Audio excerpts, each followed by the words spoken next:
2007 ও 2008 সালে দেশে জরুরি অবস্থায় চলার সময় মোটা চালের দর বেড়ে উঠেছিল কেজিতে 40 টাকা আর সরু চালের কেজি হয়েছিল 56 টাকা। স্বাধীনতার পর সেটাই ছিল চালের সর্বোচ্চ দর। তবে বাজার ঘুরে দেখা গেছে চলতি সপ্তাহে মোটা চাল বিক্রি হচ্ছে 50 টাকা, নাজির শাল 60 টাকা, মিনিকেট 56 টাকা এবং বিয়ার 28 বিক্রি হচ্ছে 52 টাকা দরে, যা গেল বছরের চেয়ে প্রায় দ্বিগুণ। গত বছর যখন আমরা এই মোটা চালগুলো বিক্রি করছি 28 থেকে 30 টাকা, আর এখন বিক্রি করতে 48 থেকে 40 টাকা 50 টাকা।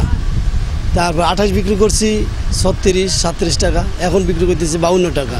মিনিকেট বিক্রি করছি গত বছর এই সিজনে 40 টাকা, এখন বিক্রি 56 টাকা। বেশিরভাগই যারা মোটা চাল খায় তারা নেহায়েত গরিব লোক, সুতরাং তাদের জন্য অবশ্যই এটা একটা বাড়তি চাপ হবে। চালের দাম বাড়ার পেছনে মিল মালিকদের সিন্ডিকেট ও মোটা চালের উৎপাদন কম হওয়াকে দায়ী করছেন বিক্রেতারা। কাস্টমারের যতটুকু চাহিদা তার চেয়ে খুব কম পরিমাণে মোটা চালটা আছে বাংলাদেশে এবং উৎপাদন কম হচ্ছে। এদিকে ঈদের আগে চরমে উঠেছে মশলার দাম, চিনিতেও কেজিতে বেড়েছে 3 টাকা। গত সপ্তাহে আসলে এলাচি গেছিল 1350 টাকা কেজি, এই সপ্তাহে আপনার 1550 টাকা, 1 কেজি এলাচি 300 টাকা বাড়ছে।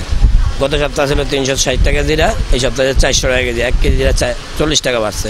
চিনি কালকের বাজার ছিল আপনার 61 টাকা, 62 টাকা, আজ 65 টাকা।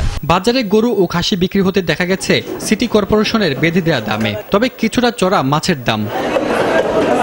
যে নদীর মাছটা ধরেন পোর্টি, চিংড়ি, বাতাসি মনে করে যেটা মনে করে 5 মিটারে যেটা বলে, এটা অনেক দাম। এছাড়া স্থিতিশীল রয়েছে প্রায় সব ধরনের সবজির দাম, বিক্রি হচ্ছে গেল সপ্তাহের দামেই।